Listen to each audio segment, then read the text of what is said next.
الله وبركاته.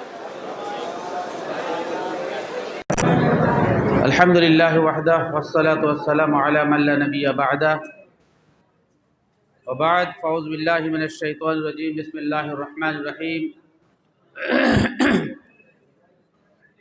اتل ما أوحي إليك من الكتاب وأقم الصلاة إن الصلاة تنهى عن الفحشاء والمنكر ولذكر الله أكبر والله يعلم ما تصنعون. আপনারা এত কথা বলছেন কেন? গোটা সব মুখ গুনগুন গুনগুন করছে। আইনুল হকের মতন বক্তার বক্তব্যে যদি আপনারা গুনগুন করেন তাহলে কি করে হবে? কি কথা বলার প্রয়োজন? তাহলে আমাদেরকে কথা বলার জন্য এসেছেন কেন?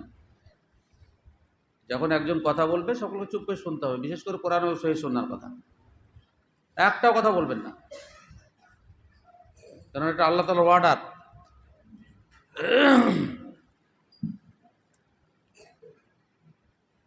আমাকে আলোচনা করার জন্য বলা হয়েছে,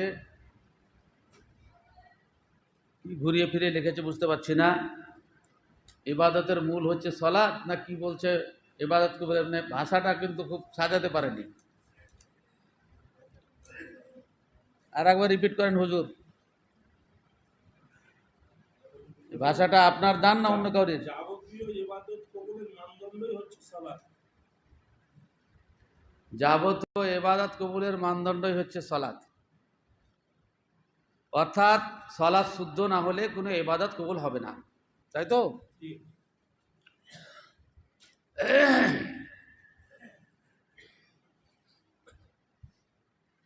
ইনশাআল্লাহুল আজিজ যথাসময়ে বিষয়টা আপনাদের সামনে স্পষ্ট করার চেষ্টা করব। আল্লাহ তাআলা তৌফিক ব্যতীত কোনো মহৎ কাজ সম্পন্ন হয় না। সেই জন্য আল্লাহ তাআলা রব্বুল আলামিনের কাছে তৌফিক কামনা করছি, আমার জন্য আপনাদের জন্য। এই আলোচনা যাতে আল্লাহ তাআলার সন্তুষ্টির জন্য হয়, আল্লাহ তাআলা একমাত্র সে কথাগুলি বলার আমাদেরকে তৌফিক দান করেন, যে কথাগুলি উচ্চারিত হলে তিনি সন্তুষ্ট হবেন। এবং যারা আমরা শ্রোতা আছি, আল্লাহ তাআলা আমাদের প্রত্যেকের মাঝে ইখলাস দান করেন, যেন আমরা মনোযোগ সহকারে কথাগুলো শুনি। কারণ আল্লাহ তাআলা নিজে বলছেন, ফাবাশশির ইবাদ আল্লাযীনা ইসতামিউনাল কওলা ফায়াত্তাবিউনা আহসানাহ উলাইকা আল্লাযীনা হাদাহুমুল্লাহ ওয়া উলাইকা হুমুল আলবাব। আমার ওই বান্দাদেরকে শুভ সংবাদ দাও যারা মনোযোগ সহকারে কথা শুনে মূল্যায়ন করে এবং যেটা সবচাইতে উত্তম ঠিক সেটার প্রতি আমল করে। এরাই হচ্ছে হেদায়েতপ্রাপ্ত, এরাই হচ্ছে বুদ্ধিমান। এখনো কথা বন্ধ হয়নি, কথা বন্ধ হচ্ছে না। আপনার মহিলাদের থেকে কম জানছেন না।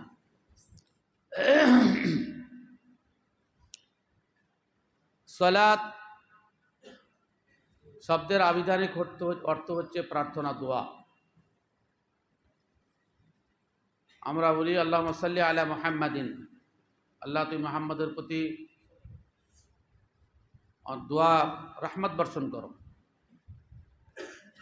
সালাত ইসলামের গুরুত্বপূর্ণ একটা অধ্যায়। রাসূল আকরাম সাল্লাল্লাহু আলাইহি ওয়াসাল্লাম ইসলামের ভিত্তি হিসাবে বুনিয়াল ইসলাম আলা খামসিন শাহাদাতি আল্লা ইলাহা ইল্লাল্লাহ ওয়া ইকামিস সালাহ ওয়া ইতাইজ যাকাত, পাঁচটি স্তম্ভের অন্যতম রুকন হচ্ছে সালাত।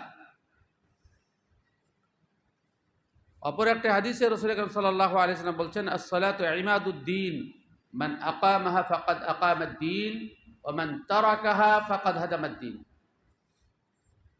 ইসলাম হচ্ছে ইসলামের বিল্ডিং এর অন্যতম ভিত। সালাত যে প্রতিষ্ঠা করলো সে দিনকে প্রতিষ্ঠিত রাখলো, আর যে সালাত ছেড়ে দিল সে দিনকে ধ্বংস করলো। সুতরাং সালাতের গুরুত্ব অপরিসীম। আমার বক্তব্যের শিরোনামের যে দাবি, যে যাবতীয় ইবাদত কবুলের আবশ্যিক পূর্ব শর্ত হচ্ছে সালাত, এ ব্যাপারে স্পষ্ট হাদিসে রাসূল করিম সাল্লাল্লাহু আলাইহি ওয়াসাল্লাম বলেছেন, আউয়ালু মা ইউহাসাবু বিহিল আবদু ইয়াওমাল কিয়ামাহ আস-সালাহ ফামান সালুহাত সালুহা সাইরু আমালিহি ওয়া মান ফাসাদাত ফাসাদা সাইরু আমালিহি। কিয়ামতের দিন সর্বপ্রথম বান্দার আল্লাহর সাথে সম্পর্কিত আমলের হিসাব, বান্দার সাথে নয়। আল্লাহর সাথে, আল্লাহর ইবাদত সম্পর্কিত যত আমল আছে তার মধ্যে সর্বপ্রথম আমলের হিসাব হবে সালাতের।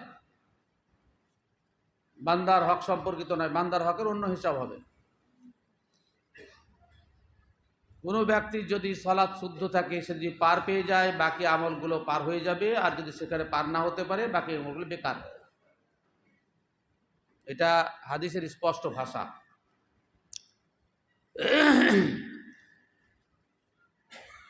নামাজ মেরাজে ফরজ হয়, সালাত মেরাজে ফরজ হয়, আপনারা ভালো করে জানেন।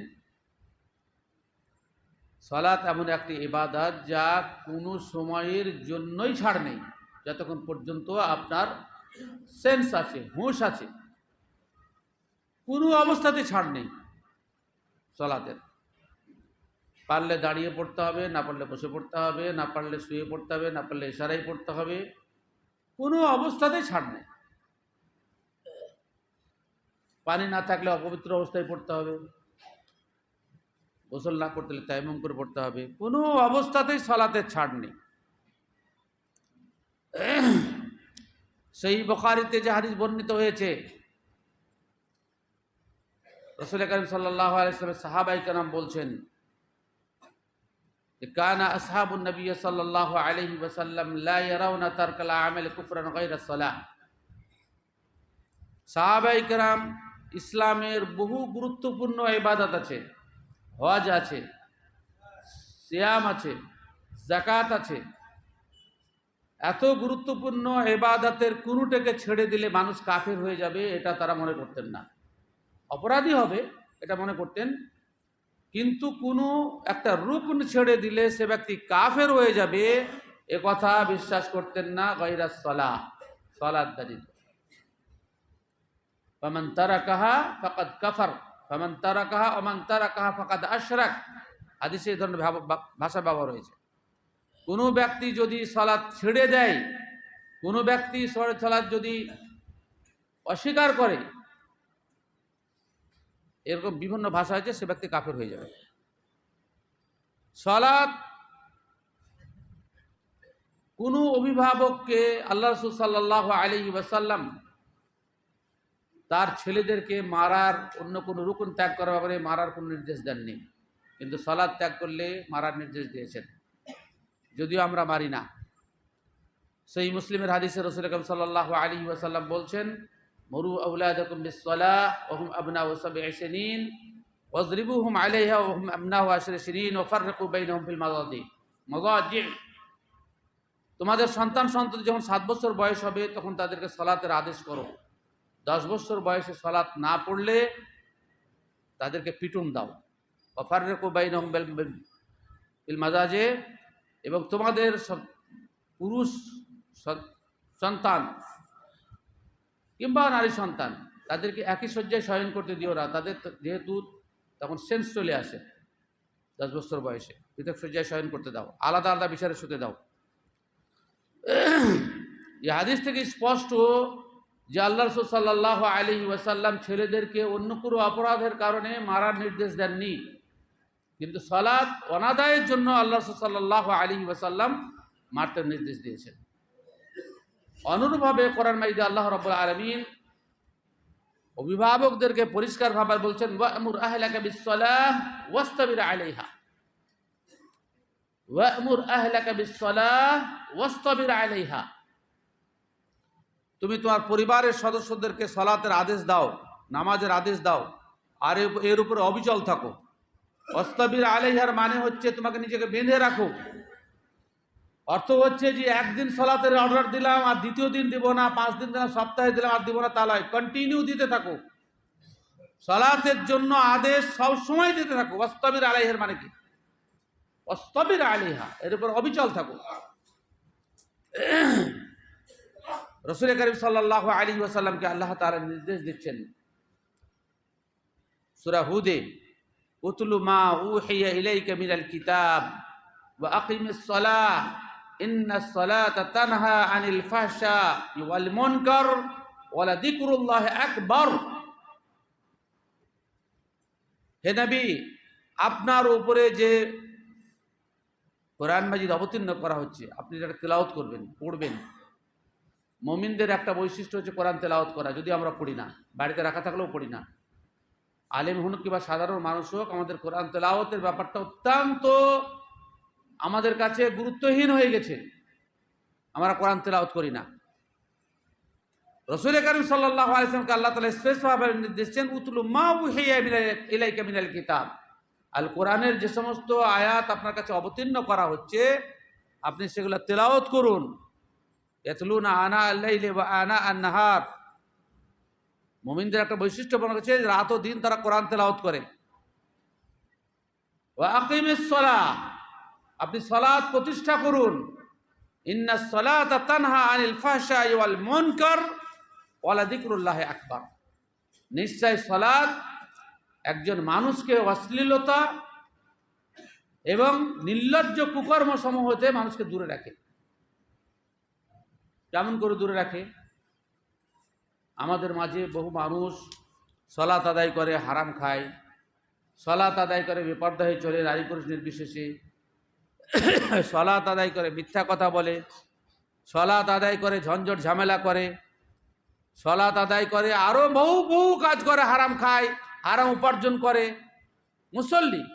অথচ আল্লাহ তাআলা কোরআন মাজিদে বলছেন যে সালাত মানুষকে অশ্লীলতা এবং নির্লজ্জ কুকর্ম, অশ্লীল এবং নির্লজ্জ কুকর্ম হতে সালাত দূরে রাখে। এটা আল্লাহর কথা।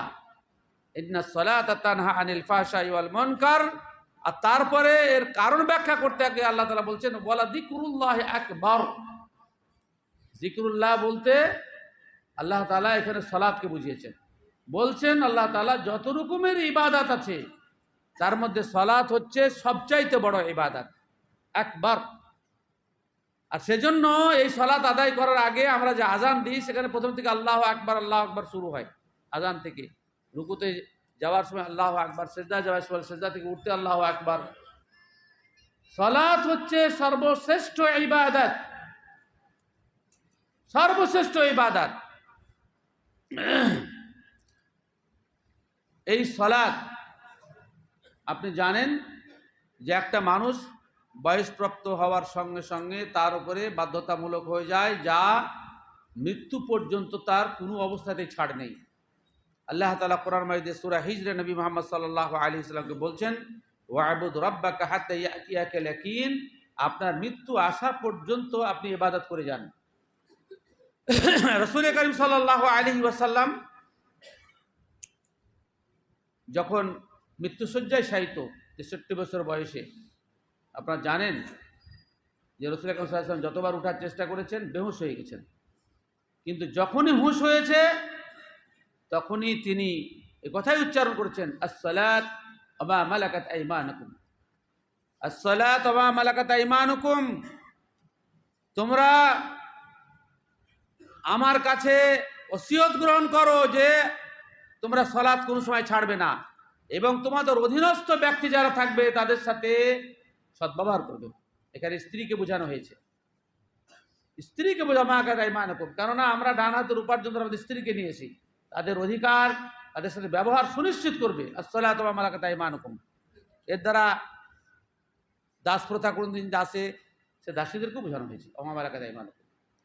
তাহলে আল্লাহ রাসূল সাল্লাল্লাহু আলাইহি ওয়াসাল্লাম যখনই হুঁশ হয়েছে সঙ্গে সঙ্গে পর্দার তুলে দেখছেন যে আবু বকর ইমামতি করছেন। আল্লাহ রাসূল খুবই খুশি হচ্ছেন। আর শেষকালে দুই সাহাবীর হাত দিয়ে ওই অবস্থাতেই জামাতে হাজির হচ্ছেন। আল্লাহ রাসূল আবু বকর রাদিয়াল্লাহু তাআলা যখন রাসূল আকরাম সাল্লাল্লাহু আলাইহি ওয়াসাল্লামের আগমন সম্পর্কে জানতে পারলেন তখন তিনি পিছিয়ে এলেন। রাসূল ইসলাম সেই অবস্থাতে বসে ইমামতি করলেন, আর আবু বকর রাদিয়াল্লাহু তাআলা রাসূল আকরাম সাল্লাল্লাহু আলাইহি ওয়াসাল্লামের সালাত পিছনের ব্যক্তিদের জন্য তিনি পড়ালেন, তাকে দেখে মুকাব্বির হিসাবে। তাহলে বোঝা যাচ্ছে যে আপনি যতই অসুস্থ, তার কিছুক্ষণ পরে আল্লাহ রাসূল মারা যান, কয়েকদিন পরে, কিন্তু আল্লাহ রাসূল সাল্লাল্লাহু আলাইহি ওয়াসাল্লাম এত চরম অবস্থাতেও সালাত ত্যাগ করেননি। অথচ আল্লাহ রাব্বুল আলামিন তার আগেকার পিছেকার সমস্ত অপরাধকে ক্ষমা করে দিয়েছেন। কাদ গাফারতু লাকা মা তাকাদ্দামা মিন যামবিকা ওয়া মা তাআখার। হে নবী, আপনার আগেকার, পূর্বেকার এবং পরেকার সব গুনাহ আমি মাফ করে দিয়েছি। এরপরেও আল্লাহ রাব্বুল আলামিন নির্দেশ দিচ্ছেন রাকিমিস সালাহ, নবী তুমি সালাত প্রতিষ্ঠা করো, সালাত প্রতিষ্ঠা করো। আকিম ইকামাতে সালাত এর অর্থ কি এটা আমাদেরকে ভালো করে বোঝা উচিত। ইকামাতে সালাতের ব্যাপারে আমরা মুসল্লিরা খুব গাফিল, আমরা আলিম ওলামারা আরো গাফিল। ইকামাতে সালাতের ব্যাপারে আল্লাহ তাআলা খালি সালাত পড়তে বলেননি, সালাত প্রতিষ্ঠা করতে বলেছেন। একামাতের সালাতের ব্যাপারে আপনি তাফসীর জালালাইন যে আমাদের মাদ্রাসায় প্রথম পড়া হতো এবং যে কোনো তাফসীর বলেন ইউতুনা বিজামিয়ে হুকুকিহা আল্লাযিনা ইয়ুকিমুনাস সালাত ওয়া মিম্মা রাযাকনাহুম ইউনফিকুন। তাফসীরে প্রত্যেকে লিখছেন ইউতুনা বিজামিয়ে হুকুকিহা, যে একজন মুসল্লি তার সালাতের সমস্ত হক কে প্রতিষ্ঠা করে। সমস্ত হক প্রতিষ্ঠা করার অর্থ কি? আল্লাহ তাআলা আপনি জানেন যে নামাজ আজান সময় হলে দেওয়া হয়, সেখানে মুসল্লিদেরকে সময় দেওয়া হয়, প্রাক প্রস্তুতি হবে। আজান দিয়ে দিয়ে জামাত শুরু করা নাজায়েজ কাজ, আমাদের দেশে যদিও নাজায়েজ কাজ করে, অনেক মসজিদে মাগরিবের সময় করে। আজান দিলে জামাত শুরু করে দিলে ইমাম সাহেব, খুব সংক্ষিপ্ত সময়। এটা হানাফিদের প্রভাব। প্রত্যেক আজানের পরে আপনাকে অন্তত 10 মিনিট সময় দিতে হবে মিনিমাম। কেন সময় দেওয়া হয়? যাতে মুসল্লিরা এসে সঠিক সময়ে সালাতে উপস্থিত হতে পারেন এবং তার কোনো অংশ ছুটে না যায়। এর দ্বারা এটা স্পষ্ট যে আপনি যদি একজন মুসল্লি হন তাহলে আপনাকে আপনার ব্যস্ততা কিছুক্ষণ পূর্বে ত্যাগ করতে হবে। দুটি কারণে। এক নম্বর হচ্ছে যে আপনার যাতে সালাতের কোনো অংশ জামাতের সাথে ছুটে না যায়। দ্বিতীয় অংশ হচ্ছে আপনি যদি কর্মব্যস্ততার সাথে সাথে এসে সালাতে যুক্ত হন তাহলে আপনি যে কাজের সাথে যুক্ত হচ্ছেন শয়তান সেগুলোকেই আপনার মেমোরিতে ঘুরপাক খাওয়াবে, দুয়ার দিকে আপনার খেয়াল থাকবে না, মুখে পড়বেন, আপনার আন্তরিকতা থাকবে না।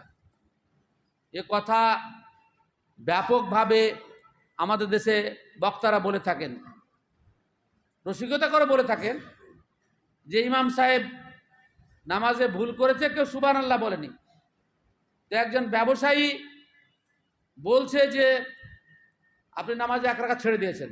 বলে কি করে বুঝতে পারলা? কোনো মুসল্লি ধরতে পারে না। বলে আমার 3খানা দোকান, নামাজেই হিসাব হয়ে যায়, 2খানা রয়েছে, এখন 1খানার বাকি আছে, আপনি সালাম ফিরিয়ে দিয়েছেন।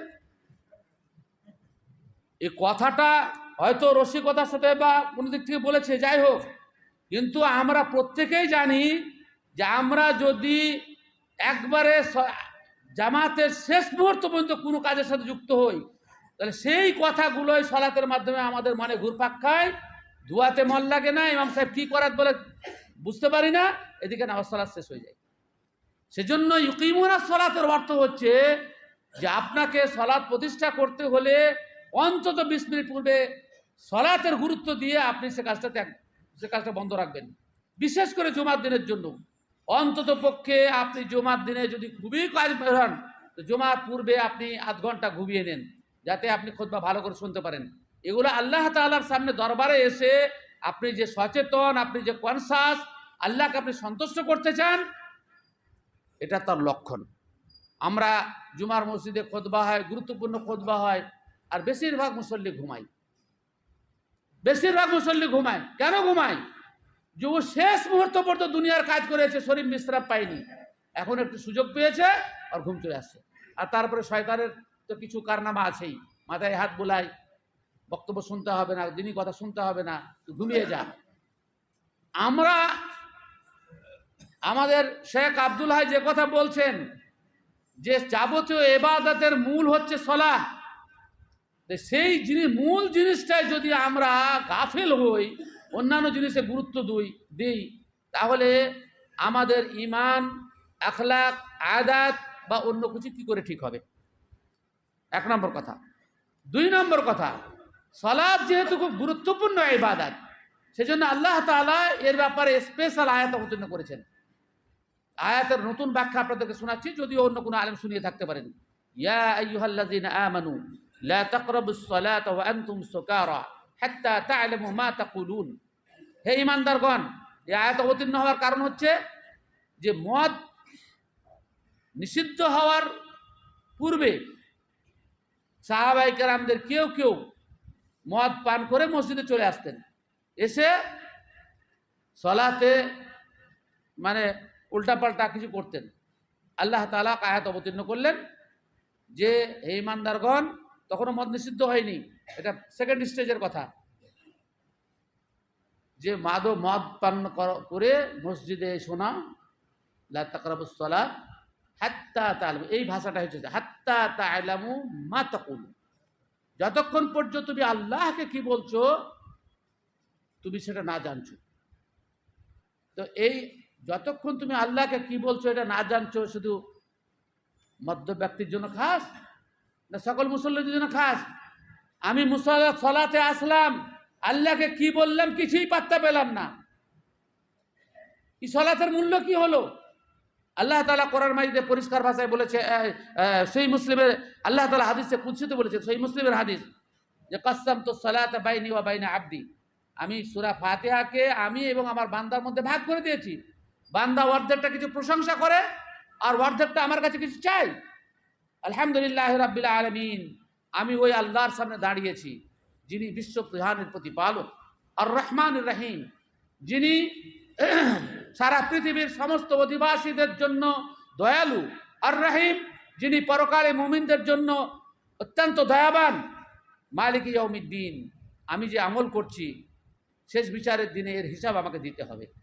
মালিক ইয়াউমিদ্দিন, আমার ঘোষণা, মালিক ইয়াউমিদ্দিন, সালাত সহ যে সমস্ত আমল আমি করছি এর হিসাব বিচার দিবসে আল্লাহ তাআলার সামনে দিতে হবে, এটা আমি ঘোষণা দিচ্ছি। তারপরে বলছি ইয়াকা না'বুদু ওয়া ইয়াকা নাস্তাঈন, আল্লাহ গোলামি তোমারই করি, তোমার কাছেই সাহায্য চাই। ইহদিনাস সিরাতাল মুস্তাকিম, সোজা পথে পরিচালিত করো। সিরাতাল্লাযিনা আন'আমতা আলাইহিম, যে পথে চলে তোমার বেশ কিছু মানুষ অনুদানপ্রাপ্ত হয়েছেন। গায়রিল মাগযুবি আলাইহিম ওয়ালাদ-দাল্লিন, যারা পথভ্রষ্ট ছিলেন না, যারা অভিশপ্ত ছিলেন না, কিংবা অভিশপ্তদের এবং পথভ্রষ্টদের পথ তুমি দেখাও না। আমরা যারা এখানে মুসল্লি আছি, আমি প্রত্যেককে বলছি, আমি সহ, এই কথাগুলো কি আমাদের অন্তরের কথা? সবথেকে গুরুত্বপূর্ণ ইবাদতে আমরা যে কথা আল্লাহ তাআলার কাছে বলি সালাতের মধ্যে, এই কথাগুলি কি আমাদের অন্তরের কথা? কোরআন মাজিদে সূরা আহজাবের 70-71 নম্বর আয়াতে আল্লাহ তাআলা বলছেন, ইয়া আইয়ুহাল্লাযীনা আমানুত্তাকুল্লাহা ওয়া কুলু কাওলান সাদীদা ইউসলিহ লাকুম আমালাকুম ওয়া ইয়াগফির লাকুম যুনুবাকুম ওয়া মান ইউতিইল্লাহা ওয়া রাসূলাহু ফাকাদ ফাযা ফাওজান আযীমা। হে ঈমানদারগণ, যখনই কথা বলবে সঠিক কথাটা বলবে। আল্লাহকে ভয় করো ঈমানগণ, আল্লাহকে ভয় করো, কথা যখন বলবে সঠিক কথাটাই বলবে। যদি আমাকে ভয় করে পূর্ণ বিশ্বাসের সাথে সঠিক কথাটা বলো, তাহলে ইসলিহ লাকুম আমালাকুম, তোমাদের আমলের মধ্যে যে ত্রুটিগুলো আছে আমি সংশোধন করে দেবো। ওয়া ইয়াগফির লাকুম যুনুবাকুম, ভুল ত্রুটি হয়ে থাকলে আমি তোমাদের অপরাধকে ক্ষমা করে দেবো। ওয়া মান ইউতিইল্লাহা ওয়া রাসূলাহু ফাকাদ ফাযা ফাওজান আযীমা, এ বিষয়ে যে ব্যক্তি আল্লাহ এবং তার রাসূলের রীতিমালাকে মেনে চলবে সে ব্যক্তি প্রকৃত সফলতা অর্জন করতে হবে। ফাকাদ ফাযা ফাওজান আযীমা। তাহলে আল্লাহ তাআলা সবসময় সত্য কথা বলছেন। মসজিদে এসে আমি যখন বললাম মালিক ইয়াউমিদ্দিন, বিচার দিবসের কর্তা, ওহু আলিম বিজাতিস সুদূর, তিনি অন্তরের ভিতরের গোপন কথাও তিনি জানতে পারেন। ইয়াউমাইযিন তু'রাদুন লা তাখফা মিনকুম খাফিয়া, যেদিন তোমাদেরকে আল্লাহ তাআলা পেশ করবেন কিয়ামতের দিনে, ফেরেশতা এসে হাজির করবে, সেদিন তোমাদের কোনো বিষয় গোপন থাকবে না। ইয়াউমাইযিন তু'রাদুন লা তাখফা মিনকুম খাফিয়া, যেদিন মানুষ নিজের কর্মসমূহের সমস্ত বৃত্তান্তকে দেখে বলবে মা লিহাযাল কিতাব লা ইউগাদিরু সাগীরাতান ওয়ালা কাবীরাতান ইল্লা আহসাহা, কেমন রেজিস্টার্ড, আমাদের ক্ষুদ্রাতি ক্ষুদ্র কোনো অপরাধী ছাড়েনি, সবই রেকর্ড করে রেখেছে। এই সমস্ত স্বীকারোক্তির মাধ্যমে আপনি বলছেন ইয়াকা না'বুদু মালিক ইয়াউমিদ্দিন, বিচার দিবসের কর্তা। আর আমরা বলি আল্লাহ হচ্ছেন আহকামুল হাকিমিন, সমস্ত বিচারকের বিচারক, তার সামনে আমাদেরকে দাঁড়াতে হবে। আর এই কথা সালাতের মাধ্যমে আমি ঘোষণা দিচ্ছি, কোনো ব্যক্তির যদি এটা অন্তরের কথা হয় এবং প্রকৃত কথা হয়, যে মুসল্লি হোক না কেন, তাহলে সে ব্যক্তির দ্বারা অন্যায় কাজ সম্ভব। আল্লাহ তাআলার ক্ষমতা সম্পর্কে আর রহমান রহিম মালিক ইয়াউমিদ্দিন আলহামদুলিল্লাহ রাব্বিল আলামিন এই গুণবাচক শব্দের মাধ্যমে আল্লাহ তাআলার কথা স্বীকার করার পরে যে ব্যক্তি সালাত আদায় করে, মসজিদের মতো জায়গাতে কিবলার দিকে মুখ করে ইমামের পেছনে কোরআন পাঠের মাধ্যমে সূরা ফাতিহার মাধ্যমে আল্লাহ তাআলার সামনে মিথ্যারোপ করে, এটা সম্ভব? আল্লাহ তাআলা যে বলছেন যে মুসল্লির দ্বারা অন্যায় কাজ হতে পারে না, তানহা আনিল ফাহশাই ওয়াল মুনকার, তা আমাদের মতো মুসল্লির দ্বারা অন্যায় কাজ হওয়ার কারণে হচ্ছে যে আমরা সালাতে মিথ্যা কথা বলছি, আল্লাহর সামনে মিথ্যা কথা বলছি, মসজিদে মিথ্যা কথা বলছি, হাটে বাজারে মাঠে ঘাটে অনেক মানুষই মিথ্যা কথা বলে। আর আমাদের যারা ব্যবসায়ী আছে আপনি তাদেরকে একদিক থেকে চেক আপ করবেন, ইল্লা মাশা আল্লাহ, ব্যতিক্রম সব জায়গাতেই আছে, এখানেও আছে, তাদের একটাই কথা, ব্যবসা সত্য কথা বললে ব্যবসা চলবে না, সত্য কথা বললে ব্যবসা চলবে না। তা যাদের নীতি এবং আদর্শই হচ্ছে মিথ্যা কথা বলা, তারা ব্যবসায়ীরা মিথ্যা কথা বলে, হাটে বাজারে মিথ্যা কথা বলে, কিন্তু মসজিদে এসে বলছে ইয়াকা না'বুদু ওয়া ইয়াকা নাস্তাইন, আল্লাহ গোলাম আমি তোমারই, তোমার কাছেই সাহায্য চাই। এটা কি মসজিদের চতুর্দেওয়ালের মধ্যে সীমাবদ্ধ? মসজিদের চতুর্দেওয়ালের মধ্যে সীমাবদ্ধ না গোলাম সব জায়গাতে হবে, ঘরে হবে, বাইরে হবে, ব্যবসা কেন্দ্রে হবে, মাঠে হবে, চাষে হবে, চাকরিতে হবে, সব জায়গাতে সে আল্লাহর গোলাম। আল্লাহ তাআলার অবাধ্য তো হতে পারে না একজন মুসল্লি। কিন্তু আমরা তো দেখছি যে মুসল্লি, আল্লাহ সাল্লাল্লাহু আলাইহি সাল্লাম বলছেন রাজুলুন ইউসাল্লি 60 সানাতান লা ইয়াতাকাল্লামু আহাদাম মিনহা, এক ব্যক্তি 60 বছর যাবত সালাত আদায় করছে, অত তার সালাত কিছুই কবুল হয় না আল্লাহ তাআলার দরবারে। তার কারণ লা ইউতিম্মু রুকুআহা ওয়ালা সুজুদাহা, রুকু ও সিজদা ঠিকভাবে করে না, আল্লাহর সাথে সে বিনয়ী হয় না, আল্লাহর সাথে বিনয় হয় না। আমরা সালাতের মতো গুরুত্বপূর্ণ ইবাদতে আমরা মিথ্যা কথা বলছি। যেমন হজে গিয়ে আমরা মিথ্যা কথা বলি, সেই হাদিসে স্পষ্ট এসেছে যে একদিন এক ব্যক্তি পৃথিবীর বিস্তীর্ণ অঞ্চল থেকে টাকা পয়সা খরচ করে মক্কাতে পৌঁছেছে, এখন না হয় বিমানে যাচ্ছে, তখন কত ঝামেলা ছিল। হ্যাঁ, আশআশা আকবরা ইয়ামুদ্দু ইয়াদাইহি ইয়া রাব্বি লাব্বাইক আল্লাহুম্মা লাব্বাইক আল্লাহুম্মা লাব্বাইক মাতামুহু হারাম ওয়া মালবাসুহু হারাম ফাআন্না ইস্তাজাবু লিযালিক। আর শরীরটা হারামের দ্বারা লালিত পালিত হয়েছে, আর হজে যে ইহরামের কাপড় পরে গেছে সেটাও হারাম থাকা কিনা, তো আল্লাহ রাসূল সাল্লাল্লাহু আলাইহি ওয়াসাল্লাম বলছেন ফাআন্না ইস্তাজাবু লিযালিক, তাহলে ও মিথ্যা কথা বলছে। আল্লাহ তাআলা তখন তার জবাব বলেন লা লাব্বাইকা ওয়ালা সা'দাইক, তোমার উপস্থিতি আমার কাম্য নয়, আর তুমি সৌভাগ্যবান ব্যক্তিও নও, লা লাব্বাইকা ওয়ালা সা'দাইক। সালাতে ওইরকম ভাবে আমরা যখন মিথ্যা কথা বলি এত গুরুত্বপূর্ণ ইবাদতে, ইয়াকা না'বুদু ওয়া ইয়াকা নাস্তাইন ইহদিনাস সিরাতাল মুস্তাকিম, যে ব্যক্তি দিনে রাতে 17 রাকাত ফরজ নামাজে 17 বার আল্লাহকে বলে আল্লাহ আমি সিরাতে মুস্তাকিমে চলতে চাই, স্ট্রেট পথ, যার আঁকা বাঁকা নাই, সোজা পথে চলতে চাই, আর তারপরে আমি আমার ভাষায় কোরআনের ভাষাতে তার ডেফিনেশন দিচ্ছি, তার ব্যাখ্যা দিচ্ছি, যেমন তেমন পথ নয়, ওই পথে চলতে চাই। হ্যাঁ, ফাউলাইকা ওমান ইউতিইল্লাহ ওয়া রাসূলুহু ফাউলাইকা মাআল্লাযিনা আনআমা আল্লাহু আলাইহিম মিনান নাবিয়্যিন ওয়াস সিদ্দীকিন ওয়াস শুহাদা ওয়াস সালিহিন ওয়া হাসুনা উলাইকা রাফিকা। সূরা আলে ইমরানে আল্লাহ তাআলা অনুদান প্রাপ্ত, অনুগ্রহ প্রাপ্তের একটা তালিকা আল্লাহ তাআলা দিয়েছেন, তারা হচ্ছে নবী, সিদ্দিক, শহীদ, সালিহিন। অর্থাৎ সূরা ফাতিহা পড়ার মাধ্যমে আমি বলতে চাই আল্লাহ আমি নবী মুহাম্মদের পথে চলতে চাই, আমি আবু বকরের পথে চলতে চাই, আমি হামজার পথে চলতে চাই, আমি ভালো ভালো মানুষদের পথে চলতে চাই।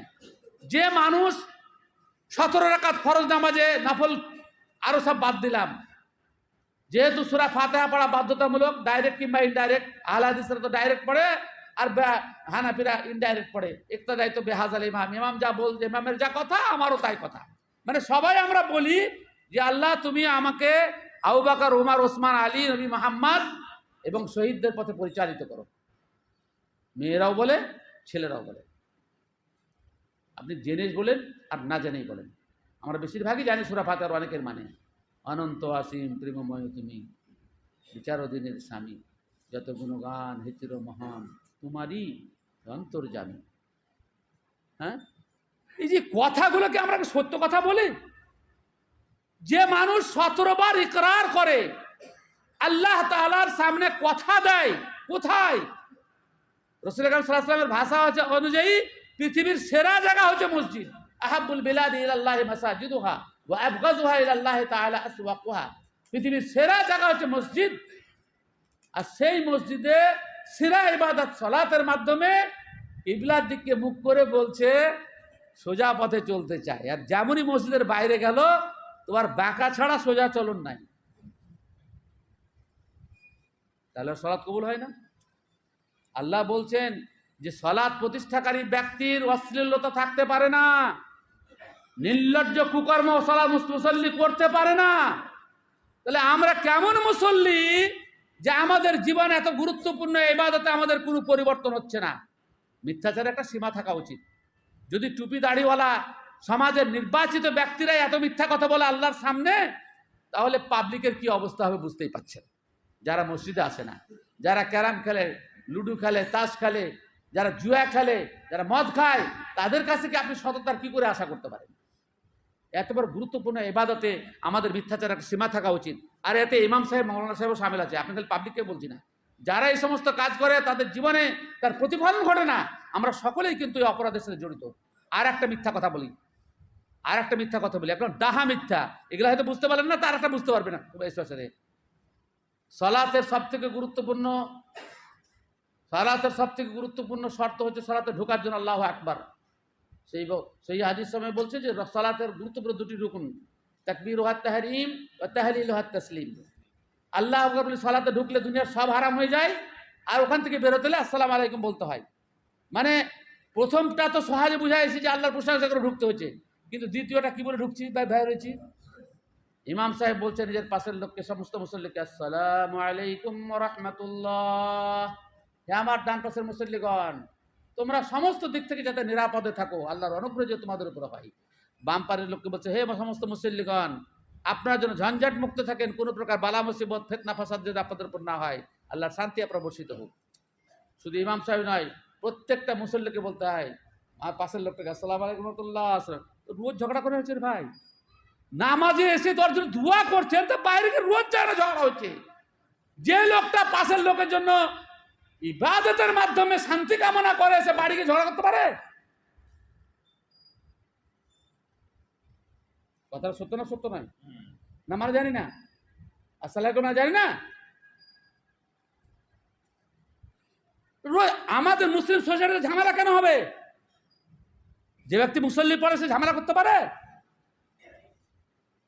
অন্তত কেউ ঝামেলা করলে ও ঝামেলায় জড়াবে না, হ্যাঁ তাই তো? ওয়াইবাদুর রহমানিল্লাযীনা ইয়ামশুনা আলাল আরদি হাওনা ওয়া ইযা খাতাবাহুমুল জাহিলুনা ক্বালু সালামা। আল্লাহ তাআলা যারা খাঁটি বান্দা, তারা পৃথিবীর বুকে ভদ্র নম্রভাবে চলাফেরা করবে। আর যদি কোনো অবাঞ্ছিত ব্যক্তি তার সাথে ঝগড়া করতে আসে, তো বলে শান্তি ভাই, আমি শান্তি, আমি মুসল্লি, আমি তোমার সাথে ঝগড়া করতে পারবো না। ওয়াল্লাযীনা ইয়াবিতুনা লিরাব্বিহিম সুজদান ওয়া কিয়ামা। তারপরে তো সালাতের কথা। আল্লাহর খাঁটি বান্দারা যারা রুকু সিজদা করে রাত কাটিয়ে দেয়, আল্লাযীনা ইয়াবিতুনা লিরাব্বিহিম সুজদান ওয়া কিয়ামা। তাহলে মুসল্লি আমরা যখন দাবি করছি যে সালাত সমস্ত ইবাদতের মূল, সেখানে যখন আমাদের মিথ্যাচার, তাহলে অবশিষ্ট জীবনে আমাদের যে কি অবস্থা সেটা তো বুঝতেই পারছেন। হাটে বাটে ঘাটে বাজারে এখানে যদি মিথ্যা অনুমোদিত হয়, তাহলে বাকি জায়গাগুলো তো আরো অনুমোদিত পাবে, এতে স্বাভাবিক কথা। ব্রাদার ইসলাম, সালাত আমাদের মধ্যে ভ্রাতৃত্ববোধ সৃষ্টি করে, সালাত আমাদের মধ্যে মৈত্রী সৃষ্টি করে, সালাত আমাদেরকে আল্লাহর সাথে আমাদের সাথে সম্পর্ক স্থাপিত করে। মুসল্লি কোনো সময় হতাশায় ভুগতে পারে না। রাসূল কারীম সাল্লাল্লাহু আলাইহি ওয়াসাল্লাম সম্পর্কে সহিহ হাদিসে বর্ণিত হয়েছে, ইজা হাযাবাহু আমরুন বাদারা ইলাস সালাহ। যখনই কোনো ঝামেলায় পড়তেন, সমস্যায় পড়তেন, দ্রুত গিয়ে আল্লাহ তাআলার কাছে দুই রাকাত নামাজ পড়ে আল্লাহর কাছে দোয়া করতেন। সালাত হচ্ছে আল্লাহর সাথে সম্পর্ক স্থাপনের অত্যন্ত গুরুত্বপূর্ণ একটা অধ্যায়। সে জিনিসে আমাদের অবহেলা। আমি তো এটা মুসল্লিদের সম্পর্কে বলছি, যারা সালাত পড়ে না তাদের সম্পর্কে পরে বলবো। আমি তো যারা সালাত আদায় করে তাদের সম্পর্কে আমি এই কথা বলছি, সেটা নারী হোক বা পুরুষ হোক, আমরা সালাতের মধ্যে অত্যন্ত গাফিল। আর সেজন্যই একটা কথা মনে রাখবেন, একটা কথা মনে রাখবেন যে অন্য কোনো ইবাদত ত্যাগ করার জন্য ওয়েল দোজখের কথা আল্লাহ বলেননি, বরং মুসল্লিদের বলেছেন। যারা নামাজ ছাড়ে তাদের সম্পর্কে তো আলাদা হুকুম আছে, কিন্তু যারা নামাজ পড়ে তারাও জাহান্নামে যাবে, কথা আছে না হাদিসে নাই? কোরআনে আছে না নাই? ফাওয়াইলুল লিল মুসাল্লিন আল্লাযীনা হুম আন সালাতিহিম সাহুন। এক নাস্তিক বলছে নামাজ কেন পড়বো? নামাজ পড়লেই তো ওয়াইল দোজখ আছে। আল্লাহ বলছে মুসল্লিদের জন্য ওয়াইল দোজখ, তা আমি নামাজ পড়ে ওয়াইল দোজখে যাবো কেন? ও পরেকার আয়াতটা পড়ে না, আল্লাযীনা হুম আন সালাতিহিম সাহুনটা পড়ে না। ও বলছে ফাওয়াইলুল লিল মুসাল্লিন, মুসল্লিদের জন্য ওয়াইল দোজখ, তা আমাকে নামাজ কেন পড়তে বলছো? নামাজ পড়তে ওয়াইল দোজখে যাবো। কিন্তু আল্লাহ তা তো বলেনি। ফাওয়াইলুল লিল মুসাল্লিন আল্লাযীনা হুম আন সালাতিহিম সাহুন, ওই মুসল্লিদের জন্য ওয়াইল দোজখ যারা যারা সলাতের গুরুত্ব, সলাতের মাহাত্ম্য, সলাতে কি করতে হবে এটা বুঝে না, সলাত পড়তে গেলে কি করতে হবে এটা বুঝে না। নামাজে এক কথা বলে এলে বাইরে বদমাশি শুরু করে দিলে, তাদের আমাদের উদ্দেশ্য সম্পর্কে গাফেল। বেরাদার ইসলাম, ইকবাল এক মজার কথা লিখেছেন উর্দু কবিতাতে, আপনারা এই এলাকার লোক উর্দু হিন্দি ভালো বোঝেন। মুসলমানোं में खूं बाकी नहीं है, मुसलमानों में खूं बाकी नहीं है, मोहब्बत का जुनून बाकी नहीं है, सफ़े कज दिल परेशान सजदा बेज़ौक़, सफ़े कज दिल परेशान सजदा बेज़ौक़, के जज्बे अंदरों बाकी नहीं है। আভ্যন্তরীণ স্পিরিট আমাদের চলে গেছে। সালাত সাহাবায়ে কেরাম পড়তেন, সালাত আল্লাহ রসুল পড়েছেন, সালাত মুহাদ্দিসিন নিজাম পড়েছেন, কিন্তু আমাদের সালাত শুধুমাত্র সমাজ এবং সোসাইটিতে কিছু প্রাপ্তির জন্য সালাত। ধরুন আমি যদি সালাত না আদায় করি, আব্দুল্লাহ সালাফিকে বাজারে ডাকবে কেউ? এক মুসল্লি সাহেব, এক ইমাম সাহেব, আপনি ইমাম সাহেব নাকি? এক ইমাম সাহেব গরম, এটা প্রত্যেক ইমাম সাহেবের কথা, আর কেউ বলে কেউ বলে না। এক ইমাম সাহেব বলছে আল্লাহর মেহেরবানিতে বিগত 40 বছর যাবত আমার তাকবীরে উলা ছোটে। বললাম বেটা, তোমাকে যদি ইমামত পয়সা না দেওয়া হতো তো তুমি তো পড়তা না। এই গরমের কি আছে, তুই পয়সা পেয়েছি তো বলে পড়ছো। তুমি যদি তাকবীরে উলা ছেড়ে দাও তো তোমার ইমামতি থাকতো? বুঝতে পারছেন না কথাটা? ইমাম সাহেব যদি গর্ব করে যাবে প্রথম তাকবীর কোনদিন ছুটেনি, তার প্রথম তাকবীর ছাড়লে আর ইমামতি থাকবে? মনে হলে ইমামতি করবে। তো এই গর্বের কোনো দাম আছে? এলাকার চাষি ব্যবসায়ী যদি গর্ব করে যে এত ব্যস্ততার মধ্যে আলহামদুলিল্লাহ আমার প্রথম তাকবীর ছুটেনি, কোনটা করবেন? এটা করবেন। আমাদের যেসব ব্যস্ত মানুষ, আমাদের মধ্যে পয়সা দিলে রাসূলুল্লাহ নিজেই বলেছে যে যারা জামাতে হাজির হচ্ছে না এদের জন্য ছাগলের গোশত লয়, বলে ছাগলের পায়া রান্না করে ডাকো, তো সব লটারি করে হলো আগে আসবে। লা আতাহুমা ওয়ালা হাবান। হ্যাঁ, তো আমি পয়সা পেলে আউয়াল ওয়াক্তে নামাজ পড়ছি, আর পয়সা যদি আমাকে না দেয় তখন আমি পিছনে পড়েছি, তো এই নামাজের আন্তর্গত থাকলো? আমাদের প্রত্যেকের মধ্যে একটা পতন ঘটেছে। সালাত কি জন্য পড়ছি? পয়সা পাওয়ার জন্য পড়ছি। সালাত এই জন্য পড়ছি যে আমি যদি বক্তা মানুষ, আমি যদি না পড়ি তো লোকে বলে বেটা তুই বক্তা দিবি নাচ পড়িস না। আর কিছু লোক সালাতাই পড়ছে যে গ্রামে যদি থাকি আর যদি জুমার দিনও না যায় তাহলে সমাজে রাখবে। আছে লোক না নাই? আর কমপক্ষে 2 ঈদের দিনে হাজির হয়েছে, তো বলছে জুমাও ছেড়ে দিয়েছি, তো আজকের বছরের সেরা দিনও এলি না। আপনি যারা ঈদের দিনে হাজির হয়েছে ওদেরকে আপনি জিজ্ঞাসা করেন যে আজকে কেন এসছি রে, তো 5 ওয়াক্ত নামাজ পড়িস না জুমার দিনে? আজকের দিনে না গেলে গায়ে রাখবে রে। আমরা প্রত্যেকেই দুনিয়ার স্বার্থ সিদ্ধির জন্য সালাত আদায় করছি, আল্লাহর ভয়ে নয়। আল্লাহ রাসূল সাল্লাল্লাহু আলাইহি ওয়াসাল্লাম যে বলছেন তা'বুদুল্লাহ কাআন্নাকা তারাহু ফাইন লাম তাকুন তারাহু ফাইন্নাহু ইয়ারাক। তুমি আল্লাহ তাআলার ইবাদত এভাবে করো যেন তুমি আল্লাহকে দেখতে পাচ্ছ। আল্লাহ দেখতে পাওয়ার মানে কি? পুলিশ দেখলে কেউ অন্যায় করে? পুলিশ দেখলে কেউ অন্যায় করে? আল্লাহকে দেখতে পাওয়ার অর্থ হচ্ছে এই যে আল্লাহ আমাকে সবসময় প্রত্যক্ষ করছেন।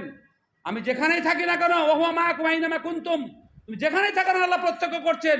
তোমার নিয়াতের ভণ্ডামি, আর তোমার কাজের বদমাশি সব আল্লাহ প্রত্যক্ষ করছেন। তা আবুদুল্লাহ কান্নাকা তারাও ফাইল্লাম তখন তারাহু, যদি এমন মনে না হয় যে আমি আল্লাহর সামনে দাঁড়িয়ে আছি, এই এই সাহস তোমার মনের ভিতরে যদি না থাকে, ইবাদতের মধ্যে তুমি না অর্জন করতে পারো, তাহলে ফাইন্নাহু ইয়ারা, তাহলে তুমি মনে করো আল্লাহ গোয়েন্দা করছেন, আল্লাহ গোয়েন্দাগিরি করছেন।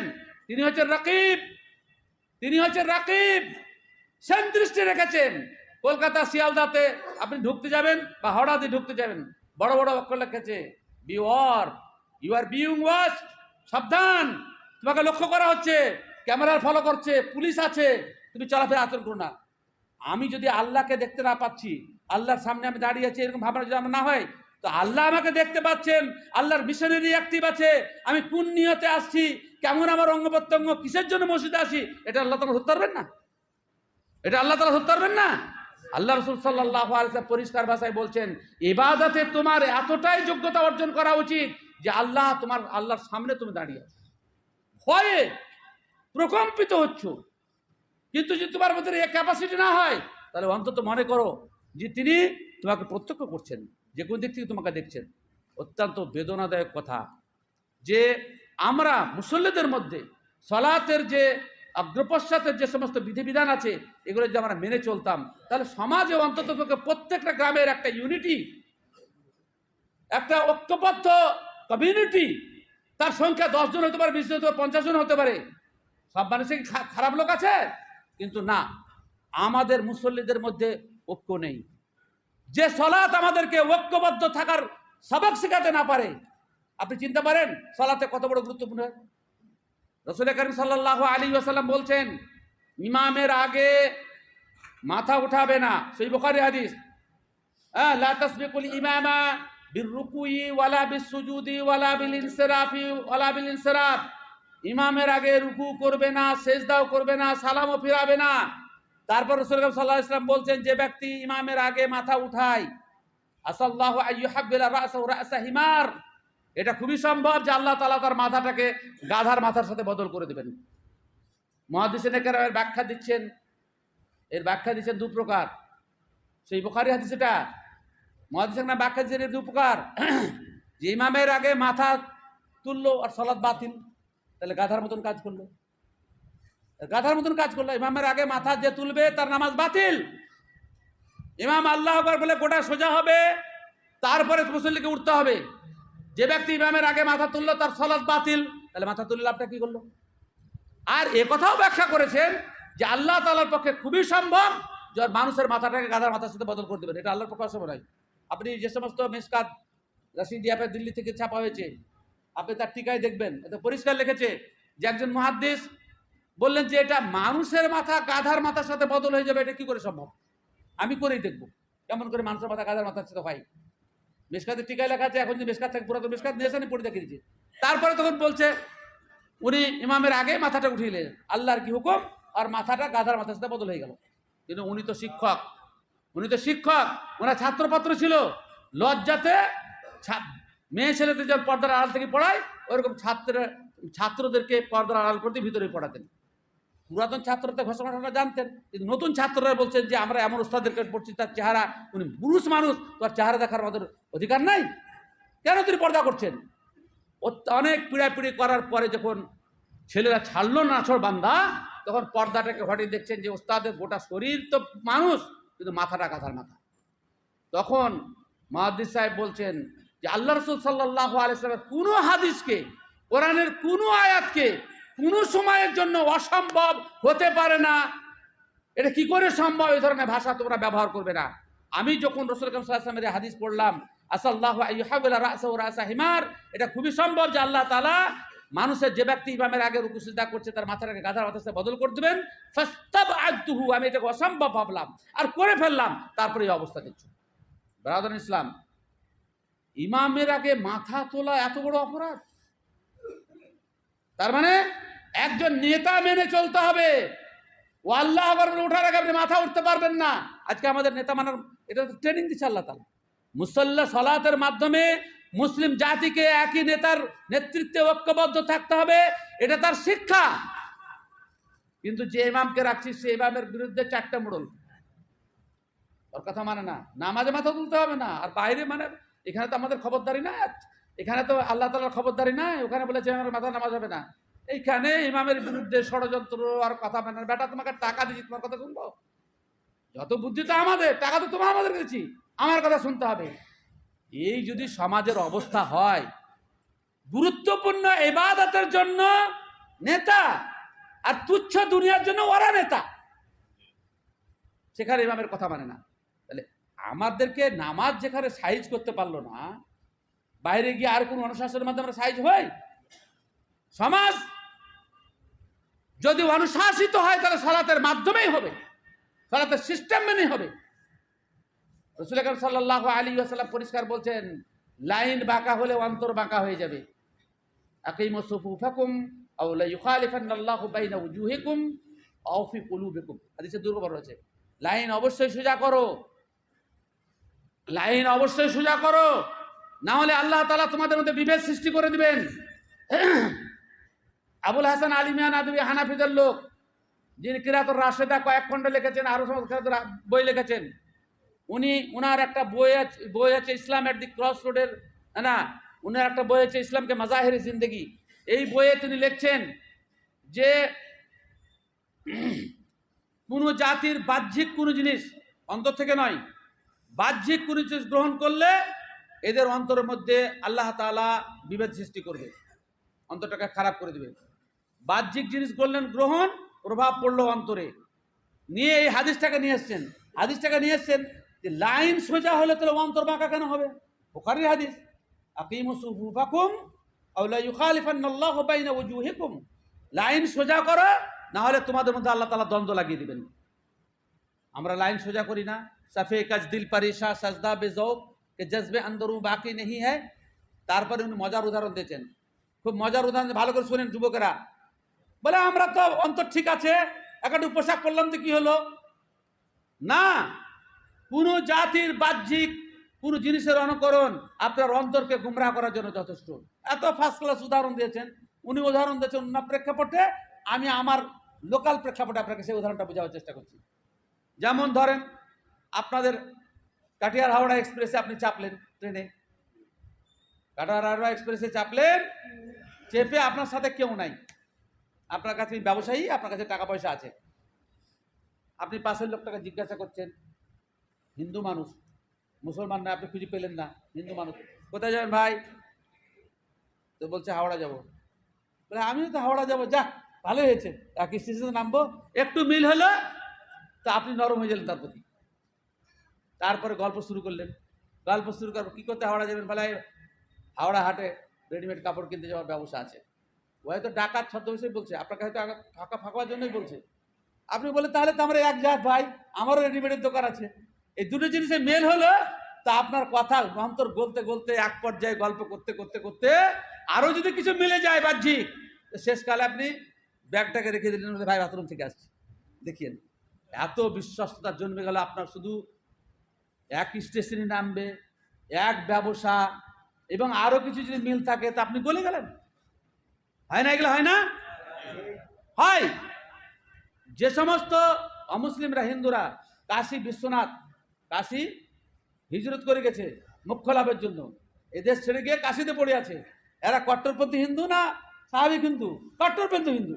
এরপরেও আমরা যখন পাড়াতে বেড়াতে দিতাম আর শুনতে পেত যে মুর্শিদাবাদের বাড়ি, অনেকদিন পরে আবার বাঙালি ভাইকে পেয়েছি রে, চাটা কই একা। অথচ ও আমাদেরকে ঘৃণা করে পালাচ্ছে। শুধু বাংলা ভাষার মিল আছে, অনেকদিন পর দেশের লোককে পেয়েছি রে। দেশের মিল, ভাষার মিল আপনার অন্তরকেই করে দেয়। অনুরূপ ভাবে আপনার যখন কাতারে মিল নাই, তো অন্তর টাকা করে দিল আল্লাহ তাআলা। কাতারে মিল নাই, অন্তর টেড়া হয়ে যাবে। আকিমুস সুফুফাকুম ওয়া লা ইউখালিফান্নাল্লাহু বাইনা উজুহিকুম। এত জিনিসের বিরোধিতা করার পরে আপনি সালাত আদায় করছেন, সে সালাত আল্লাহ তাআলার কাছে গৃহীত হবে? হ্যাঁ, কোনোদিন গৃহীত হবে না। আপনি যতই বড় মুসল্লিয়ান, যতই ঘটা ফেলেন, ঘটা ফেলা লোকেদের কি অবস্থা হবে সেই বুখারী হাদিস শোনাবো। রাসূল আকরাম সাল্লাল্লাহু আলাইহি ওয়াসাল্লাম বলছেন, কিছু লোক শীতের দিনে ওযু করে করে হাত পাকে একবার জল জিলা করে রেখেছে। রাসূল আকরাম সাল্লাল্লাহু আলাইহি ওয়াসাল্লাম বলছেন যে কিয়ামতের দিন আমি আমার উম্মতকে চিনতে পাবো গুররা মুহাজ্জালিনা মিন আসারিল উযু, ওযুর অঙ্গ প্রত্যঙ্গতে আলো জ্বলবে, আলো জ্বলবে, চেহারাতে নূর জ্বলবে। রাসূলুল্লাহ সাল্লাল্লাহু আলাইহি ওয়াসাল্লাম সেই বুখারী হাদিসের ভাষা হচ্ছে আনা ফারাতাকুম আল হাউজ, আমি হাউজ কাউসারে অপেক্ষা করব, যে আমার যারা মুসল্লি নামাজি মুসল্লি উম্মত ছিল তাদেরকে আমি পানি পান করাবো। তখন যেমনই তারা কাছে আসবে, হুম ইয়ারিফুনানি ওয়া আনা আরিফুহুম, আমি তাদেরকে দেখে চিনতে পারবো আর তারাও আমাকে দেখে চিনতে পারবে। হাত্তা ইউহালা বাইনি ওয়া বাইনাহুম, এত বছরে আমার এবং তাদের মধ্যে এক বিরাট দেওয়াল খাড়া করে দেওয়া হবে, হাইল করে পর্দা আটকে দিবে, যাবে না। রাসূলুল্লাহ বললেন আমার উম্মত 5 ওয়াক্তের মুসল্লি নামাজ পড়েছে, ওযু করার জায়গাগুলো সব জলজল করে জ্বলছে, আর তোমরা ফেরেশতারা আটকাছো করো।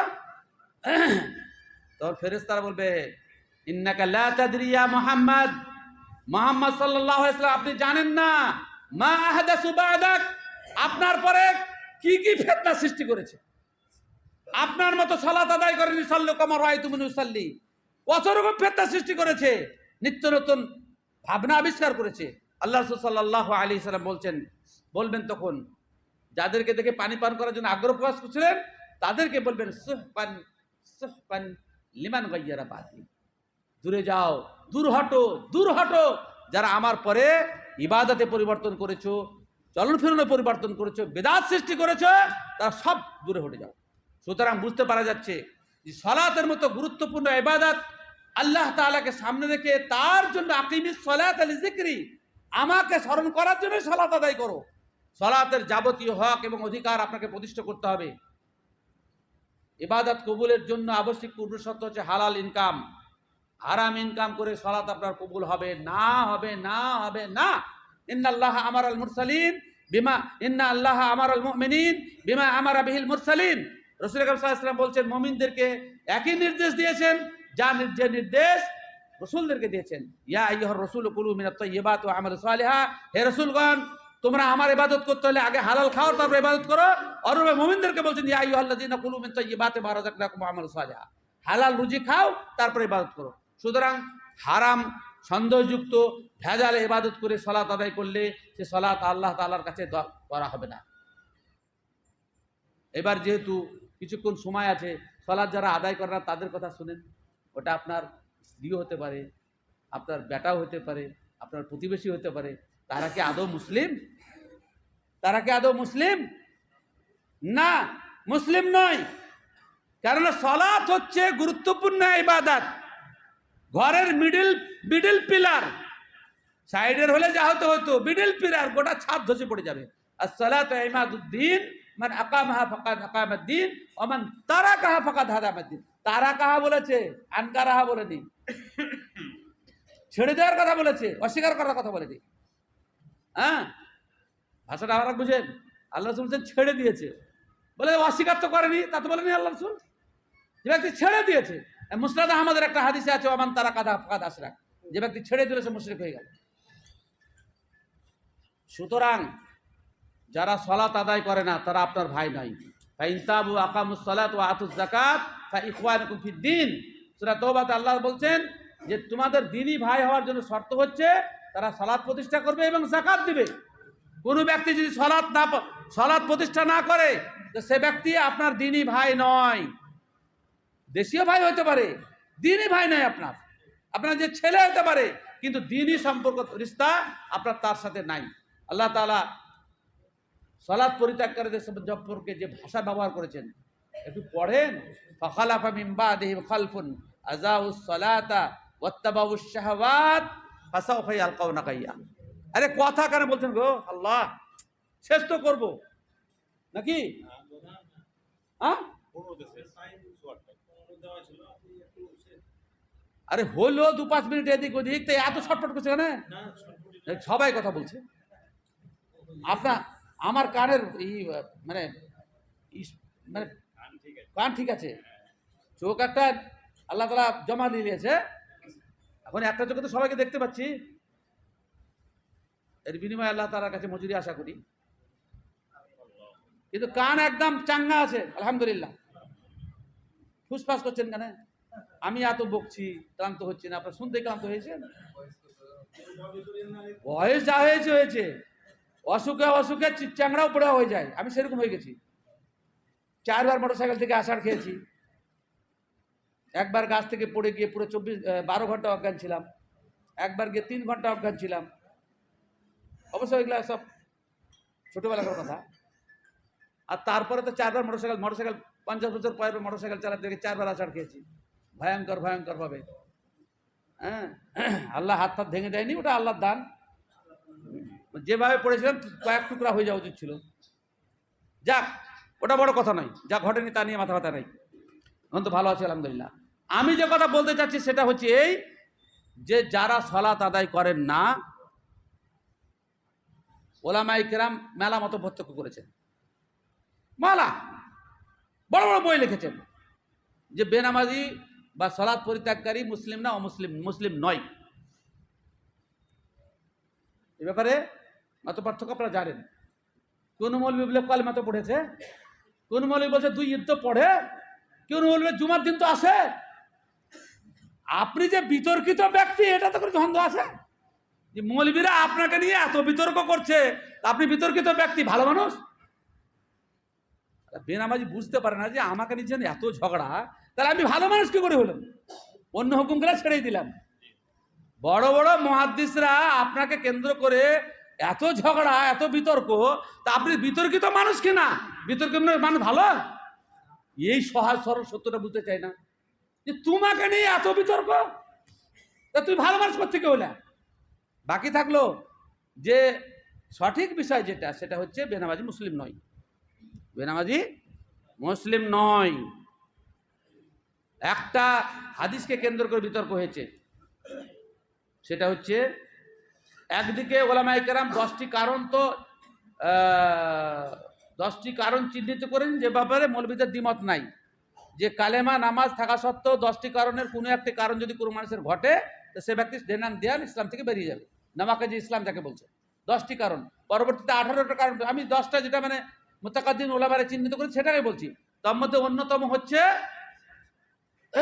অন্যতম হচ্ছে যে আল্লাহ যে বিধান অবতীর্ণ করেছে সেটাকে অপছন্দ করা। যালিকা বিআন্নাহুম কারিহু মা আনজালাল্লাহু ফাআহবাতা আমালা। আচ্ছা, পছন্দ যদি নামাজ হতো তো পড়তে আসতো না? নামাজকে অপছন্দ করছে তো? হ্যাঁ, পছন্দ করছে? নামাজ যারা পড়ে না তারা নামাজকে পছন্দ করে? পছন্দ করার থাকে, তার ইমান থাকে কি করে? আল্লাহ তাআলা বলছেন যালিকা বিআন্নাহুম কারিহু মা আনজালাল্লাহ, আল্লাহ যে বিধান অবতীর্ণ করেছে তাকে তারা অপছন্দ করে। ফাআহবাতা আমালাহুম, তার সমস্ত আমলকে আল্লাহ বাতিল করে দিয়েছেন। আমালের মধ্যে কালেমা তাইয়্যিবাও আছে। সমস্ত এই ব্যাপারে কোনো মৌলবী মত নাই সারা বিশ্বে, যে ইসলামের কোনো বিধানকে অপছন্দ করা। এই দৃষ্টিকোণ থেকে মানুষ বাঁচে না। আর যদি পছন্দেরই জিনিস হতো তাহলে মসজিদে অবশ্যই আসতো, কিন্তু অপছন্দ করে, ঘৃণা করে, বরং নামাজিদেরকে ঘৃণা করে। যারা নামাজ পড়ে না তারা নামাজিদেরকে ঘৃণা করে, টিটকারি মারে, এবং এ কথাও বলে মোল্লার দৌড় মসজিদ, বলে না? মানে এদের কোনো ক্ষমতা নাই, দৌড়তে খালি মসজিদ জিন্দার পাওয়ার শেষ।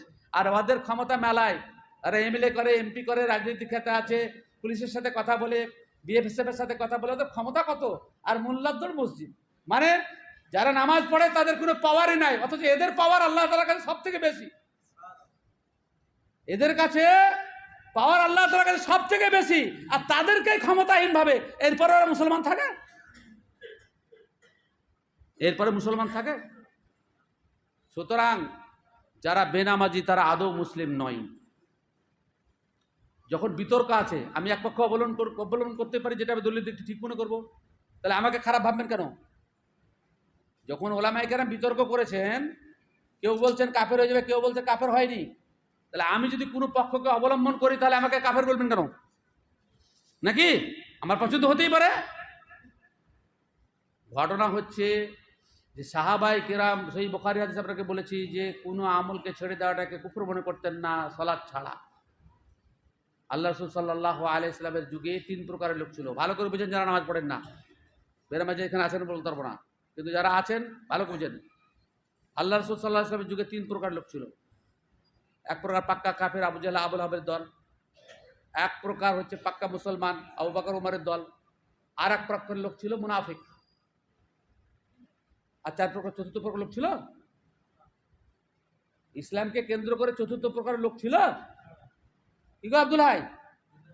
আল্লাহ রসুল সাল্লাল্লাহু আলাইহি ওয়াসাল্লামের যুগে মুনাফিকরা ছিল একদিকে, যারা সুযোগ পেলে নামাজ পড়তো, মানে সামনে পড়লে নামাজ পড়তো আর সুযোগ পেলে পালিয়ে যেত।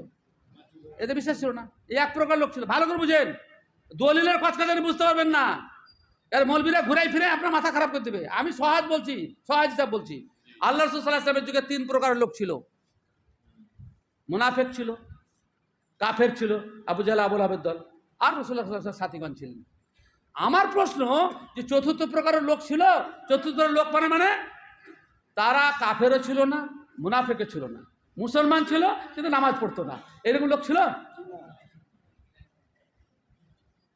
তাহলে এরা যে পরে আবিষ্কার হয়েছে, তাদেরকে মুসলমান কেন বলছেন? আল্লাহ রসুলের যুগে যাদের অস্তিত্বই ছিল না। আল্লাহ রসুলের যুগে যদি এমন লোক থাকতো যে নামাজ পড়তো না, তা আল্লাহ রসুল মুসলমান গণ্য করেছেন, তারা আমাদের গণ্য করতে অসুবিধা ছিল না।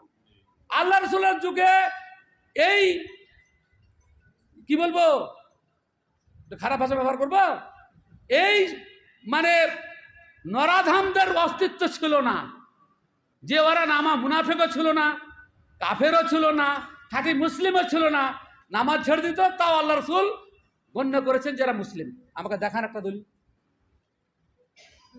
একটা দলিল দেখান। শুধু শুধু খালি ঝামেলা করে বেনামাজিদেরকে উৎসাহিত করা হচ্ছে যে তোরা কলেমা পড়েছি অর্থাৎ বেশাক জান্নাতি, জেল খাটেও জান্নাতে যাবি, অর্থাৎ টেনশন কি আছে? না তো এত বেনামাজির সংখ্যা বাড়ে? বেনামাজির সংখ্যা আমরাই বাড়িয়েছি। এত বড় গুরুত্বপূর্ণ ইবাদত আল্লাহ রসুলের যুগে যাদের অস্তিত্ব ছিল না। ইমাম মালিক রাহমাতুল্লাহ সাল্লাল্লাহু আলাইহি ওয়াসাল্লাম বলছেন, আল্লাহ রসুলের যুগে যেটা দিন ছিল না, এখন সেটা দিন নয়। আল্লাহ তাআলা সূরা বাকারার 137 নম্বর আয়াতে বলছেন, ফাইন আমানু বিমিসলি মা আমানতু বি ফাকাদ ইহতাদাউ ওয়া ইন তাওয়াল্লাউ ফাইনহুম বিশিকাক। সাহাবীদের মতো ঈমান হলে তবে হিদায়াত প্রাপ্ত, সাহাবীদের উল্টাটা হলে এদের মধ্যে ঝামেলা লেগে থাকবে। হয়েছে ঝামেলা। একজন সাহাবী বেনামাজি ছিলেন, একজনের নাম করেন যে বেনামাজি ছিলেন। আল্লাহ তাআলা নিজে বলছেন, ফাইন আমানু বিমিসলি মা আমানতু বি ফাকাদ ইহতাদাউ। পরবর্তী লোকেরা যদি সাহাবীদের অনুরূপ ঈমান নিয়ে আসে তবেই তারা মুসলিম হিদায়াত প্রাপ্ত, না হলে তার উল্টাটা। আর আল্লাহ তাআলা সূরা এতে কি বলছেন? রিজালুল্লাহ তুলহিহিম তিজারা, সাহাবীদের সম্পর্কে বলছেন, রিজালুল্লাহ তুলহিহিম তিজারা ওয়ালা বাইউন আন যিকরিল্লাহ ওয়া ইকামিস সালাহ ওয়া ইতাইজ যাকাত ইয়াখাফুনা ইয়াওমান তাতাকাল্লাবু ফীহিল কুলুব ওয়াল আবসার। স্পষ্ট ভাষা। আল্লাহ তাআলা একদিকে সূরা বাকারার 37 নম্বর আয়াতে বলছেন যে সাহাবীদের মতো ঈমান আমল না হলে হিদায়াত প্রাপ্ত নয়, তাদের মধ্যে গন্ডগোল হয়ে যাবে। আর এখানে সাহাবীদের বৈশিষ্ট্য বলছেন, আর এমন মহামানব লা তুলহিহিম তিজারাতুন, তাদের ব্যবসা, ওয়ালা বাইউন কেনাকাটা তাদেরকে গাফেল করে দেয় না। কি কি থেকে গাফেল করে না? আন যিকরিল্লাহ, আল্লাহ স্মরণ থেকে, ওয়া ইকামিস সালাহ, সালাত পড়া থেকে, ওয়া ইতাইজ যাকাত, যাকাত দেওয়া থেকে। এদের গুণ এমন কেন? ইয়াখাফুনা ইয়াওমান তাতাকাল্লাবু ফীহিল কুলুব ওয়াল আবসার, তারা সেই দিনকে ভয় করেন যেদিন লোকেদের চোখ ছানা বাড়া হয়ে যাবে, কেউ তাকাতে পারবে না। সেই ভয়ে এই সমস্ত ইবাদত তারা গাফিল নন। ইন্না লিল্লাহি ওয়া ইন্না ইলাইহি রাজিউন। বড় মাদ্রাসা বেনামাজির আড্ডাখানা, বড় মসজিদ বেনামাজির আড্ডাখানা, আহলে হাদিস গ্রাম সব বেনামাজি ইল্লা মাশাআল্লাহ। সব থেকে বড় কথা যে ভালো মানুষের পেটে ভালো ছেলে জন্মে, এটা বলে না, গাছ গুনে বাপ গুনে বেটি, আর কি বলে একটা কথা, মা গুনে বেটি বাপ গুনে বেটা। বাপ নামাজি বেটা বেনামাজি, বাপের বিচুনি খারাপ ছিল নাকি? কোন জায়গায় ফজরের নামাজ পড়ার পরে সালাম ফিরালাম, আসসালামু আলাইকুম ওয়া রাহমাতুল্লাহ, পিছনে কাতারে সব কটাই বুড়া দাঁড়িয়ে আছে, একটাও চ্যাংড়া ছেলে নাই। আমি বলছি যে আল্লাহ তুমি এমন গ্রামে নিয়ে এলা সব বাঁধা। কয়েক জায়গাতে বলেছি, তখন বুড়ারা বলছে এসব খারাপ কথা বলবেন না মানুষের, আমাদের ছেলেপিলে আছে। তখন আমি ঘুরে বলি যে আল্লাহ এমন বাপের ঔরসে আমাদের ছেলেদের জন্ম দিয়েছো যারা সেলফি স্বার্থপর, নিজে জান্নাতে যাবার জন্য নামাজ পড়তে এসেছে, বেটাদেরকে জাহান্নামের জন্য বাড়িতে রেখে এসেছে। এই স্বার্থপর বাপের ঔরসে জন্মগ্রহণ করা ভালো না? আল্লাহ তাআলা কি বলছেন কোরআনে? ওয়াল্লাযিনা আমানু, সূরা জারিয়াতে, সূরা তুরা বলছেন, ওয়াল্লাযিনা আমানু ওয়াত্তাবাআতহুম যুররিয়াতুহুম বিঈমানিন আলহাকনা বিযুররিয়াতিহিম ওয়া মা আলাতনাহুম মিন আমালিহিম মিন শাই কুল্লু ইমরিইন বিমা কাসাবা রাহিন। আল্লাহ বলছে যারা ঈমানদার আর তাদের ছেলেরা তাদের ঈমানে অংশগ্রহণ করেছে, অর্থাৎ তাদের মতন ইমানদার, তাদেরকে জান্নাতে আমি একসাথে রাখবো, যাতে ওখানে ছেলেদের কাছে নাই, অমুক কাছে নাই, এই দুঃখে না থাকে। তাহলে আল্লাহ তো শর্ত দিয়েছে যে বাপের মতন ইমানের সাথে শরীক হতে হবে, কিছু কম বেশি হতে পারে। বাপের সাথে ইমানের হেরফের হলে বেটা বাপের সাথে থাকবে? তা নবীর বেটা কারানকে তেড়ে দিলে কেন? নবীর বেটা কারানকে তেড়ে দিলে কেন? বাপের সাথে ইমান না থাকার কারণে বেটাকে তাড়লে নাকি?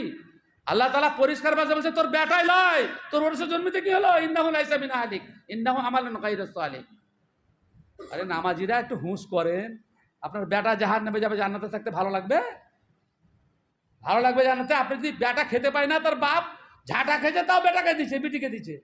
আর জান্নাতে আপনি যাবেন, জান্নাতে তর্কের খাতিরে ধরে নিলাম যে আপনি খুব মেহনত করে, তা আপনি জান্নাতে থাকেন, বেটা জান্নাতে থাকে, ভালো লাগবে, সুখ লাগবে?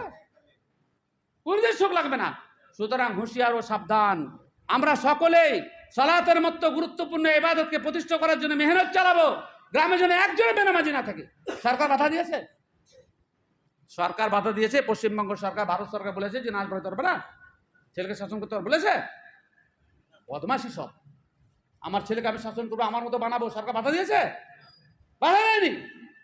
কিন্তু আমরা তা তো করি না, ছেলেদের জন্য মেহনত করি না, তাকে জাগাই না, ছেলেদেরকে নিয়ে বসি না, তাদেরকে দাওয়াত তাবলীগ করি না।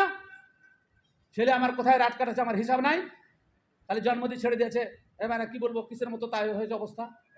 হ্যাঁ, আমাদেরকে ছেলে হিসাব নিতে হবে না? হবে না? হ্যাঁ, আল্লাহ তাআলা কিয়ামতের দিন আমাদের ছেলে সম্পর্কে জিজ্ঞাসা করবে না? সুতরাং সঠিক মাসালা হচ্ছে এটাই যে কোনো ব্যক্তি যদি ইচ্ছাকৃত সালাত ত্যাগ করে দেয়, অস্বীকার করুক না, অস্বীকার না করলে হবে, অস্বীকার করলে তো সকলের নিকট জাহান্নামী। অস্বীকার যদি করে সালাতকে, তো সমস্ত আলেমদের নিকটে সে ব্যক্তি কাফের। কিন্তু ছেড়ে দিলে কাফের হবে কিনা এ ব্যাপারে বিতর্ক।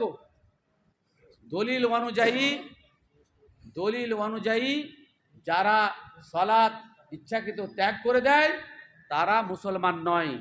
আল্লামা সালেহ ওসাইমিনের ফতোয়া অনুযায়ী একে মুসলমানদের কবরস্থানে দফন করা যাবে না। আল্লামা সালেহ ওসাইমিনের ফতোয়া অনুযায়ী বিবি যদি নামাজি হয় আর স্বামী যদি এরকম বেনামাজি হয়, ওদেরকে তালাকের প্রয়োজন পড়বে না, এমনি বিচ্ছেদ হয়ে যাবে। তারপরে যদি বসবাস করে তাহলে হারামি সন্তান হবে। এমন বেনামাজি যদি হয়, তার ঘর জবাই করে গরুর মাংস খাওয়া যাবে না। আমরা খাই না আলহামদুলিল্লাহ। এমন গরুর মাংস জবাই করে খাওয়া যাবে না, মুরগি খাওয়া যাবে না। কেননা কোনো কাফের যদি বিসমিল্লাহ বলে জবাই করে হালাল হবে? আস্তে আস্তে হিন্দু যদি বিসমিল্লাহ জবাই করে, ও তো কাফের হয়ে গেছে, তো আর বিসমিল্লাহ জবাই করে কি লাভ আছে? আমরা যদি সকলেই কঠোর হই যে যারা বেনামাজি কষায় আছে, নামাজ না বলে গোস্ত খাবো না, তো নামাজ পড়তে লাগবে, অত ছাত্র আছে। বাকি থাকলো যে ও কিসে কোন নিয়তে পড়ছে, ও আল্লাহ বিচার করবে। মানিস মানসাল্লাহ সালাতানা ওয়াস্তাকবালা কিবলাতানা ওয়া আকালা যাবিহাতানা ফাওয়া মুসলিম। আমাদের মতো সালাত আদায় করে আমাদের কিবলার দিকে মুখে দাঁড়ানো বলে তাকে মুসলিম ধরবো। হিসাব আল্লাহ, আর হিসাব অন্তর হিসাব আল্লাহ নেবে। যদি গোস্ত বিক্রি করালে নামাজ পড়ে, তোর হিসাব আল্লাহ নেবে। কিন্তু নামাজ না পড়লে তার গোস্ত খাবো না। আমরা সামাজিক এ সমস্ত বিধিবাধ্য আমরা করতে পারি না, কিন্তু মুড়োটা করতে দেবে না। ওর দল কমে যাবে, আর না হয় দল ভারী হবে। মুশকিল আমাদের এখানে। আল্লাহ তাআলা আমাদের ফিতনা থেকে হেফাজত করেন এবং সালাতের মতো গুরুত্বপূর্ণ ইবাদতকে আমাদের সমাজ এবং পরিবার সহ আদায় করার জন্য আল্লাহ তৌফিক দান করেন। বিবি যদি মুসল্লি হয়, স্বামীকে মুসল্লি বানাবার চেষ্টা করবে, স্বামী যদি মুসল্লি হয়, বিবিকে মুসল্লি বানাবার চেষ্টা করবে এবং এই ব্যাপারে মেহনত করবে। কারণ আল্লাহ তাআলার নির্দেশ হচ্ছে আকিমিস সালাহ ওয়ামুর আহলাকা বিস সালাহ ওয়াসতাবির আলাইহা। তোমার পরিবারকে সালাতের নির্দেশ দাও এবং ওর উপর অবিচল থাকো, সবসময় নির্দেশ থাকতে হবে। আলহামদুলিল্লাহ, আমাদের ভাই মাওলানা সাহেব বলছেন এক মহিলা, এক মহিলা দুরারোগ্য ব্যাধি ক্যান্সারে আক্রান্ত হয়েছেন। আর একজন ভাই দোয়ার আবেদন করলেন এবং সকলেই শুনেন, দোয়ার আবেদন করলে হাত তুলে দোয়া করতে হবে, এটা শরীর সম্মত নয়। দোয়া আপনার পার্সোনাল ব্যাপার এবং আপনি আন্তরিকভাবে করবেন, যখন মনে পড়ে তখন করবেন। রাসূল কারীম সাল্লাল্লাহু আলাইহি ওয়াসাল্লাম বলছেন যে কোনো ব্যক্তি ভাই যদি তার